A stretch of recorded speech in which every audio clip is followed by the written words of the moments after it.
అమ్మాయిలు హీరోయిన్లు ఈ బట్టలు పెడితే వేసుకొని పోతే మనమే దరిద్రం అనుభవించాల్సి వస్తమ్మా. ఏమనుకోవద్దు, హీరోయిన్లు అందరూ మీరు అనుకున్నా నాకు పోయేది లేదు, లాగి పీకుతాం మనం, అది వేరే విషయం. కానీ కానీ మీ అందం చీరలోనో, మీ అందం నిండుగా కప్పుకునే బట్టల్లోనే ఉంటుంది తప్పితే సామాను కనపడే దాంట్లో ఏముండదమ్మా.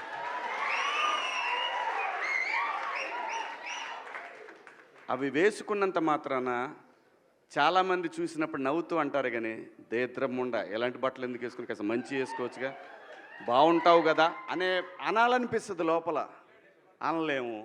అంటే మళ్ళీ స్త్రీ స్వాతంత్రం లేదా స్వేచ్ఛ లేదు. స్త్రీ అంటే ప్రకృతి, ఎంత అందంగా ఉంటే అంత గౌరవం పెరిగిద్ది. ఈ ప్రకృతి అద్భుతంగా ఉంటుంది. అలాగే స్త్రీ మా అమ్మ చక్కగా ఎప్పటికీ గుండెల్లో కనపడతా ఉంటుంది, ఒక సావిత్రమ్మ కానీ ఒక సౌందర్య కానీ. అలాగే ఈ జనరేషన్లో ఇంకా చాలామంది, రష్మిక, చాలామంది అమ్మాయిలు ఉన్నారు. వీళ్ళందరూ ఇంపాక్ట్ క్రియేట్ చేశారు కాబట్టి అమ్మటే చెప్పగలుగుతున్నాం. గ్లామర్ అనేది ఒక దశ వరకే ఉండాలా, ఇంతవరకు ఉంటే పర్లా, అది ఇక్కడికి రాకూడదు.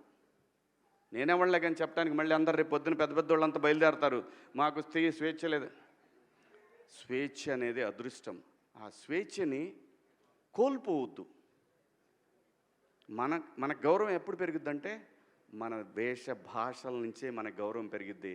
అందులో ప్రపంచ వేదికల మీదైనా సరే చీర కట్టుకున్న వాళ్ళకే విశ్వసుందర కిరీటాలు వచ్చినాయి. డ్రెస్సెస్ అనేవి చాలా పర్సనల్, అంటే ఇట్స్ ఫ్యాషన్, ఎవరికి ఏది నచ్చితే అది వేసుకోవాలి.